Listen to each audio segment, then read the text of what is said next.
Bem-vindos de volta à nossa série Olhando para Jesus. Como vocês sabem, nos últimos episódios nós olhamos para o Evangelho como uma motivação para a santificação. E no nosso último episódio nós vimos Edward Payson e ele fez um comentário sobre o que Paulo escreveu a 1 Coríntios capítulo 2, onde ele diz que decidiu saber ou dar a conhecer nada além de Jesus Cristo e este crucificado. E Payson interpreta corretamente o que isso significa. Não que Paulo está dizendo que ia pregar o Evangelho e deixar de lado todos os deveres morais. Não é nada disso. Ele estava simplesmente enfatizando que o Evangelho era o centro de sua proclamação, a motivação para cumprir o dever moral. E esse dever moral a que nos dedicamos é a maneira pela qual caminhamos de uma maneira digna diante de Cristo. Agora, vamos olhar para Charles Simeon. E o texto é tão grande que, acredite ou não, eu não vou fazer muitos comentários. Mas eu encontrei este trecho dos comentários dele e eu pensei que seria absolutamente necessário. E é excelente para hoje em dia, especialmente para os crentes mais jovens. Porque eu quero compartilhar com vocês, alguns de vocês rapazes, sejam muito cuidadosos com um antinomianismo que parece estar constantemente querendo entrar sorrateiramente. Nós somos salvos por crer em Cristo. A salvação é 100% uma obra de Deus. É tudo pela graça. Mas vocês devem entender que nós recebemos deveres morais, não por meio dos quais nós podemos nos salvar, mas porque somos salvos. E nós desejamos viver uma vida honrando a Deus e a Cristo. E esse é o tema do qual Charles Simeon vai escrever aqui. Então, deixe eu ler. E eu espero não fazer muitos comentários, porque é uma passagem um tanto longa. E, de verdade, especialmente vocês, jovens ministros, prestem atenção a isso. Vocês precisam ouvir isso. Havia duas visões particulares das quais Paulo invariavelmente falava da morte de Cristo. Ou seja, como a base de nossas esperanças e como a razão da nossa obediência. A base da nossa esperança e a motivação da nossa obediência. Fortemente, quando ele reforçou a necessidade de confiar em Cristo, fundando nossas esperanças de salvação somente em sua obediência até a morte. Ele não foi menos fervoroso em promover os interesses de santidade. A verdadeira e genuína santidade bíblica. Embora ele representasse os crentes como mortos para a lei e sem lei, ele ainda insistia que eles estavam sob a lei de Cristo e tão obrigados a obedecer a cada tio dela como sempre. E ele impôs obediência a ela em todos os seus ramos e na medida do possível.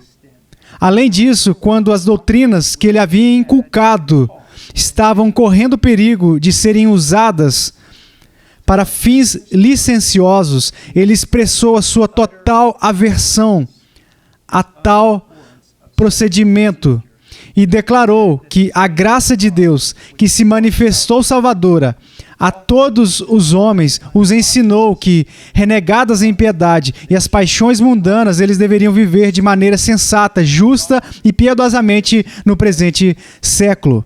Tito 2:11 e 12. Se isso não faz parte do seu evangelho, você perdeu alguma coisa. Uma vida de santa obediência representada por ele como o grande objetivo que Cristo pretendia produzir em todo o seu povo. Na verdade, o próprio nome, Jesus, proclamou que o objetivo de sua vinda era salvar o seu povo dos pecados deles. Mateus 1:21. o mesmo foi o escopo e o fim de sua morte, até mesmo para remir-nos de toda iniquidade e purificar para si mesmo um povo exclusivamente seu, zeloso de boas obras. Tito 2,14. Sua ressurreição e ascensão ao céu também tinham o mesmo objetivo em vista, pois foi precisamente para esse fim que Cristo morreu e ressurgiu, para ser Senhor tanto de mortos como de vivos. Romanos 14,9. Ele mesmo, impressionado com o senso dessas coisas, São Paulo trabalhou mais abundantemente do que qualquer um dos apóstolos em sua sagrada vocação. Ele procedeu com um zelo que nada poderia abafar e um ardor que nada poderia apagar. Privações, trabalhos, prisões, mortes não eram importantes aos seus olhos. Nenhuma dessas coisas o comoveu, nem considerou sua vida preciosa a si mesmo, contanto que ele pudesse apenas completar a sua carreira com alegria e cumprir o ministério que foi confiado a ele. Atos 20 e 24. Mas qual foi o princípio pelo qual ele foi chamado? Qual foi a motivação de Paulo? Ele mesmo nos diz que foi impelido por um senso de obrigação para com Cristo, por tudo o que ele fez e sofreu por ele. Pois o amor de Cristo nos constrange, diz ele, julgando nós isto. Um morreu por todos, logo todos morreram. E ele morreu por todos, para que os que vivem não vivam mais para si mesmos, mas para aquele que por eles morreu e ressuscitou. 2 Coríntios 5, 14 e 15. Este é o princípio que ele desejava ser universalmente abraçado e se esforçou para imprimir na mente de todos. Rogo-vos, pois, irmãos, diz ele, pelas misericórdias de Deus, que apresenteis o vosso corpo por sacrifício vivo, santo e agradável a Deus, que é o vosso culto racional. Romanos 12, 1. 1 e 2. A que misericórdias ele se refere, não temos dificuldade em determinar. Elas são as grandes misericórdias concedidas a nós na obra da redenção. Pois assim ele diz em outro lugar, porque fostes comprados por preço. Agora, pois, glorificai a Deus no vosso corpo. 1 Coríntios 6, 20. Agora, este é o assunto que o apóstolo compreende sob o termo Cristo crucificado. Consiste em duas partes. Primeiro, de afiliação, isto é, confiança em Cristo para a salvação, e a seguir, de obediência à lei por amor a Ele. Se qualquer uma das partes fosse tomada isoladamente, os seus pontos de vista seriam imperfeitos e o seu ministério não teria sucesso.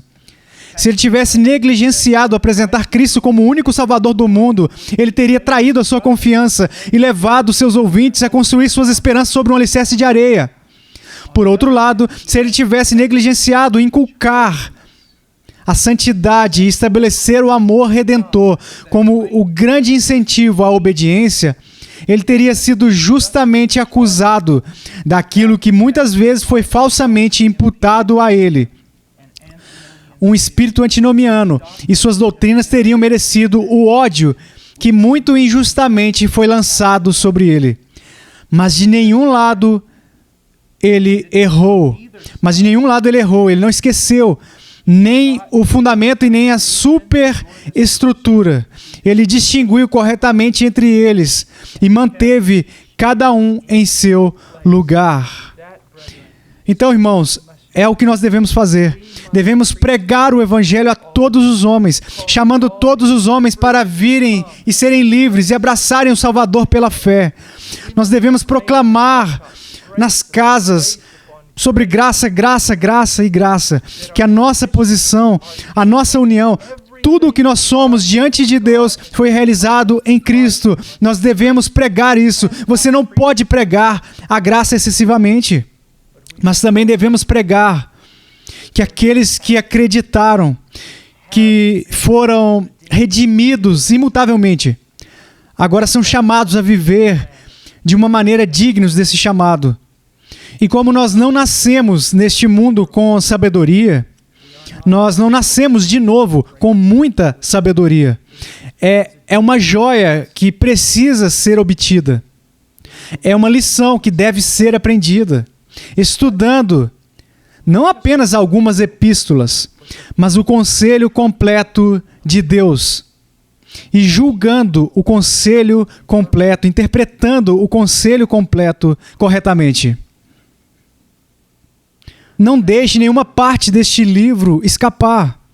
Cada parte dele é para vocês. Sim, eu tenho certeza que ao longo da história e até hoje em dia, as pessoas estão pegando a lei do Antigo Testamento e distorcendo ela de uma maneira diferente, levando as pessoas à escravidão. Mas não estamos falando sobre isso. O que nós estamos falando é interpretar corretamente a Escritura à luz do Evangelho. E então viver de acordo com o conselho completo das Escrituras a respeito das realizações de Cristo e motivados por isso, pelas realizações dele. E é por isso, de novo, que nós lemos livros antigos. Que Deus os abençoe.